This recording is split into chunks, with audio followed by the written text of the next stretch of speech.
Boys, the final pay-per-view of the year has just wrapped up, and as you can see on screen, we got every single winner, a few losers. We also got those prelims, because I'm not gonna lie, the prelims might have been better than the main card, I'm not gonna lie. So we're gonna matchmake every single one of these guys, starting of course with that main card, ending with the prelims. And I think this was one of the best cards I've done on predictions, at least in a long ass time. I don't know exactly what my percentage on getting the right picks are. If someone wants to go back and watch every single one of my prediction videos and tell me in the comments below what my win rate is, that would be great. Let me know in the comments below. If not, let's just say it's 100%, because who really cares at the end of the day? Let's start off with this main card, the main event. Alexandre Pantoja getting it done over Kai Asakura, pretty much down to the T of how I said it would go down. And I'm pretty sure I called exactly how it ended. Second round submission. I think it's about time everyone starts putting some respect on Pantoja's name. Although, yes, maybe he has been listening as of recently, because I have been saying this boy has been a decision merchant, but he went out there, dog walked Asakura for as long as the fight lasted. I knew as soon as he got those hooks in, as soon as he got that back, I was like, it's over from here. Got that rear naked choke. Amazing performance from Pantoja. And at the end of the day, what do we do with Pantoja? There's two options that I can think of right now on top of my head. We do Mighty Mouse. That's what I have right here. If we can't get Mighty Mouse back, because I know he just tweeted saying that they offered him $2 million, but he's turning it down. He's not fighting no more. If we can't get Mighty Mouse, we either get we get Kai Kara-France, because Kai Kara-France is one of the only, at least top guys right now that Pantoja hasn't beat twice, which is a crazy stat to say, because, Moreno, he's lost to him, I think, 3 times now. Royval lost to him twice, and then Kai Kara-France, is the only guy he's only lost to him once. If we don't do Kai Kara-France, maybe we see if Deiveson Figueiredo wants that rematch, but you have to think about it. If Deiveson wins that fight, what does it do for flyweight? It's not the best look for flyweight. So right now, I think the best option we can do is Mighty Mouse. Give him $5 million. I don't even know, to be honest, how much you would give him. Maybe $5 million. Because at the end of the day, what do we do with Pantoja? There's no one else for Pantoja unless you want trilogies, quadrilogies, or just rematches. And it's like we really need to. We have to have a one-night tournament for that flyweight division to find some contenders for flyweight. Or just bring in even if we bring in a bunch of guys from other organizations, it's not like they're going to get an immediate title shot like Kai Asakura did. Because Kai only realistically got his title shot because he's Japanese, let's be realistic. If he was just a random American fighter, he's not getting that title shot. With that being said, Kai Asakura, they're probably still going to give him a top 15 guy next. And with that being said, I think a stupid fun fight you could do, I could see this fight ending up in a war. Make this fight sometime, I would say early/mid 2025. Kai Asakura, Alex Perez. I think this would be a war. And I don't know if he gets past someone like an Alex Perez. I could see him knocking him out, but the wrestling might be too much for Kai from Alex Perez. I want to see this fight next. But I do think, Kai Asakura, he'll definitely be a top 15, maybe top 10 ranked fighter in this flyweight division. Do I think he works his way up back to a title shot? No, I don't think he's that high up.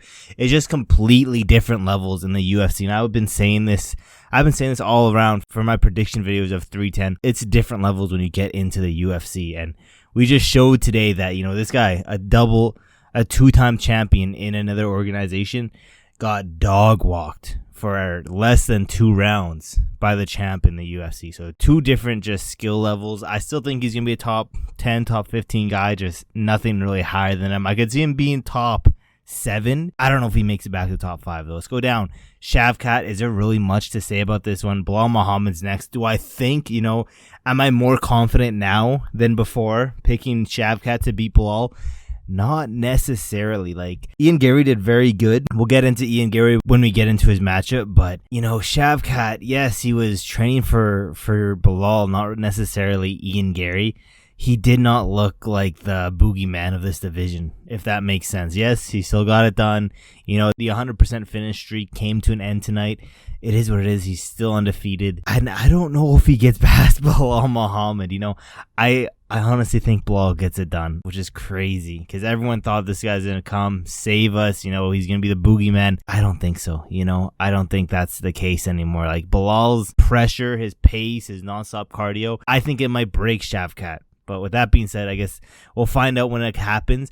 Also, quickly go watch my video of me predicting every single title fight for 2025 because I've been cooking. I'm not gonna lie. I got the first two right already. You know, first one I said was gonna be Makhachev versus Tsarukyan. Second one, UFC 312, the rematch DDP versus Strickland. And they just announced that during this fight card. So your boy has that insider information. Go watch that video. I'm getting them all right this year. There's no doubt about it. Let's go down. Garry got it done. Like I said, did very, very well. His takedown defense was crazy this fight. He looked really good. All that training with the Bronx has definitely been helping. And yeah, I knew this was going to happen. You know, I knew he was going to lose. I did think he was either going to get like TKO, ground and pound, or submitted. But at the end of the day, I did know that everyone was going to praise him after this fight. And that's pretty much what's been going on. Shout out to Garry. You know, he did his thing, ended up losing. But that fight was super competitive. But at the end of the day, if Garry just did a little bit more, if Garry wasn't so hesitant, both of them were very hesitant in the first, second, a little bit in that third round. You know, if Garry just let it go towards the end of those rounds, he could have stolen it, because really the only thing that won Shavkat those rounds was like one big hit, you know, the one big overhand that sealed the deal. Other than that, both of them very timid. But who do we give Garry next? A lot of people are saying it should have been Shavkat versus JDM, and winner that gets a title shot. I still think we do that for JDM. So Garry, JDM, I think that should be next. One of the best fights you can make in this division. And yeah, the welterweight division is again becoming one of the better divisions in the UFC, especially with all this new talent. You know, JDM, we got Garry now, Shavkat. All of these guys just making a very fun, entertaining division. With that being said, let's move over to one of the biggest robberies this entire year. Not even just this year. It has to be one of the biggest robberies. Ciryl Gane versus Volkov. I think, just like everyone on Twitter, the analysts, I think Volkov won that shit. It is what it is. Who cares? Ciryl Gane versus Sergey Pavlovich next. I don't think Ciryl Gane deserves a title shot after this. Yes, I do think, you know, John Jones is going to retire without fighting Tom Aspinall. If that's the case, we throw in Poatan, try to get that 3-division belt. I don't think Ciryl Gane deserves a title shot. I think we do Sergey Pavlovich, just because it's a fresh matchup for both of these guys. It's hard to give Ciryl Gane anyone else because it would be a rematch, unless you want to give him a guy really down the rankings. With that being said, Volkov, same thing with Volkov. I think we give him Curtis Blaydes, someone who's coming off a title fight, even though it was for the interim belt. I think we do these two next. You know, Curtis Blaydes did get knocked out in his last fight. He has been taking some time off. I think schedule-wise, this works out fine. Plus, you know, we did see Volkov have some improved grappling, some improved takedown defense. I think we give him Curtis Blaydes next. I still think Curtis's takedown is going to be too much for Volkov, but Volkov has seemed like he has entered into his second prime. So I think this would be a super, super fun matchup, especially in this heavyweight division where it's so shallow. So, you know, just heavyweight is trash. Let's be realistic. Let's move down. The Korean Superboy got it done. He called out Thug Nasty. We give him Thug Nasty. It's as easy as that. And before we get into those prelims, I just want to shout out the boy Bryce Mitchell. Shout out Bryce Mitchell for KOing that fraud of a Gracie. I know everyone's like, yeah, we got to show some respect because he's a Gracie. In my opinion, that don't mean shit. Unless you can prove that you're as good as your family name, it don't matter. Just because you have that family name doesn't mean you deserve all this respect. Shout out Bryce Mitchell knocking that boy out. Let's go into these prelims now. Prelims arguably better than that main card. Prelims starting off, Dominick Reyes versus Anthony Smith. I'm not going to get into Anthony Smith because at the end of the day, it just, you know, feels bad, man. You know, that's just how it feels. Hopefully that boy retires. I did say in my rare locks of UFC 310 that, you know, he's either retiring or Dana White's cutting him, and I think he's getting cut. You know, Dana did say him, Chris Weidman, and I believe Clay Guida. I think he pretty much, Dana hinted that they're not fighting here anymore. They're either going to be cut or they should just retire on their own. So props to Dana. I don't think any of those guys should be fighting anymore. That being said, Dominick Reyes got it done. I think we give him a bump up in competition, and this might be too much, but this dude is on a little bit of a losing streak that I'm matching him up with, and I think it would be a really, really fun matchup. That's going to be the boy, Alexandre Rakic. Rakic coming off that loss to Magomed not too long ago. I think scheduling-wise, it works out good. The only thing is, this might be a bit of a jump up for Dominick Reyes. You know, everyone's saying Dominick is back, he's back. This will be the fight to determine if he's actually back and ready to go back into the top 5 of this light heavyweight division. And if he does, you know, if he gets past Rakic, we can do I wouldn't be mad at like a Jamal Hill fight, something like that, but let's focus on this one right now. I think this would be fun. Let's move over. Vicente Luque got it done. Again, everyone's saying the same thing. Vicente Luque is back. First off, I can't believe that UFC tried to do Vicente Luque, Nick Diaz. But regardless, shout out Vicente Luque. Got it done in under a minute. This boy should be ready to go any second now. Same thing with the guy I'm matching him up with. He hasn't fought in a minute now. He should be ready to go early 2025. Vicente Luque, Gilbert Burns. I know Luque called out Masvidal. Masvidal ain't coming back to the UFC. That's rumors. Dana already said that he's not going to bring him back. Same with Tyron Woodley. They both wanted to come back to the UFC. Dana said, nah, that shit ain't happening. So until it happens, just like until Conor walks into the octagon, I'm not believing that he's fighting. I'm not believing that Conor's fighting 2025. And I ain't believing that Masvidal's coming back because they already retired. I hate when these fighters do that. They have a full-on retirement and then come back like a year later. It's just so stupid. That being said, let's go down. Movsar Evloev got it done. I know a lot of people are like, okay, title shot next. Even Joe Rogan's like, yeah, you're going to get a title shot next. I don't know if you guys realize this, but featherweight has a huge logjam of fighters who are deserving of a title shot. We got Diego Lopez there. Now we have Movsar Evloev there. We have Volkanovski there. Volkanovski, maybe not the most deserving, but I'm pretty sure they're going to do that one next just because of, you know, Volkanovski's legacy, his standing with the UFC. I'm pretty sure they're going to do that one next. Then after that, we can probably see Diego Lopez. I think Diego Lopez has done enough to go over someone like a Movsar Evloev. So in the meantime, we might as well do Movsar Evloev versus Yair Rodriguez. After that, he can get a title shot. And hopefully, once this is all done, the logjam should have, you know, expired by then. But then at the same time, it's like, I wouldn't be mad nor surprised if we see Ilya move up and fight for that 155 belt, making an even bigger logjam. But if that does happen, interim belt. That's like, I wouldn't be mad with an interim belt. But if they do Ilya versus Volkanovski sometime early 2025, you know, he unfortunately knocks out our boy Volk again.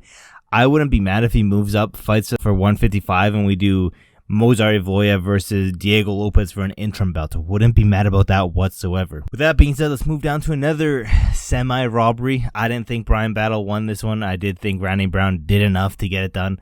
Doesn't matter. He got it done. He's a little bit higher in the rankings now. Randy Brown was pretty high up the rankings compared to Bryan Battle. I think we do Bryan Battle, Kevin Gastelum. If he gets past Gastelum, we can give him a top 15 ranked fighter. Kevin Gastelum coming off, I think he came off like a robbery decision over, who was it? Over D-Rog. So again, hasn't fought in a minute. Should be ready to go any second now.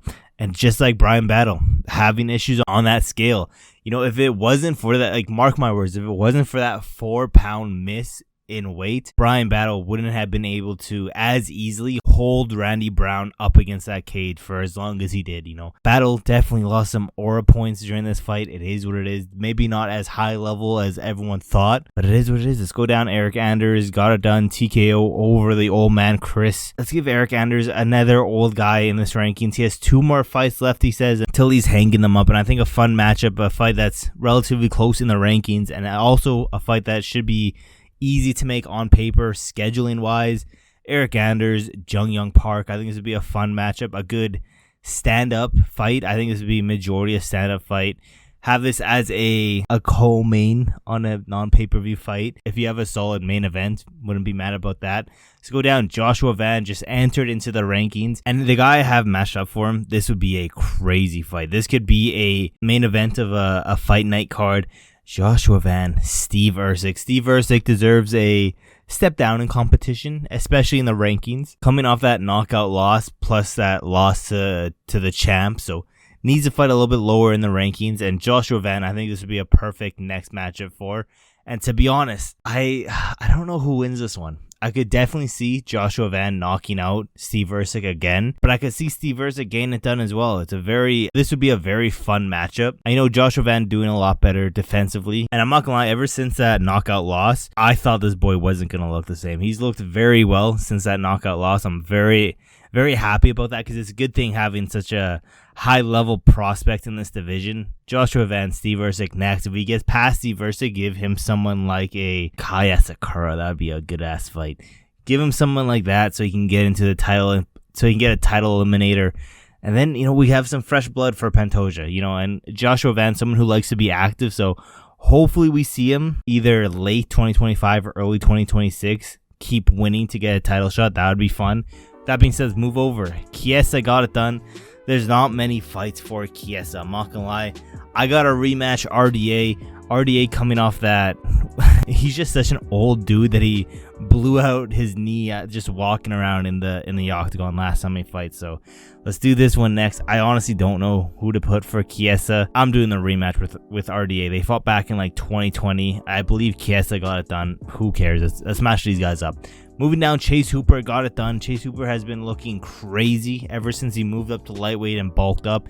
Ever since he, got that dad strength. I think we give him a name value guy. And after he gets past this, we move him up into the top 20. I think we give him Hernandez next. I think this would be not easy. I think it would be an easy fight for Chase Hooper. Chase Hooper has just been looking crazy as of recently. Mythical new fighter, Chase Hooper. I think we give him Hernandez next. Let's finish off with a heavyweight fight. Kennedy got it done. Thomas Peterson. Those are every single fight for UFC 310. Who they should fight it. Let me know in the comments below. What do you guys think of this card? Honestly, one of the better pay-per-views this year. And yeah, 2024 finally over. We got one more fight card left. This is a final pay-per-view. That being said, your boy is still in that goal to get to 1,000 subscribers. We're literally less than 10 away. Help your boy out. And yeah, with all that being said, boys, there's really not that much else left to say except for I will see you guys in my next video.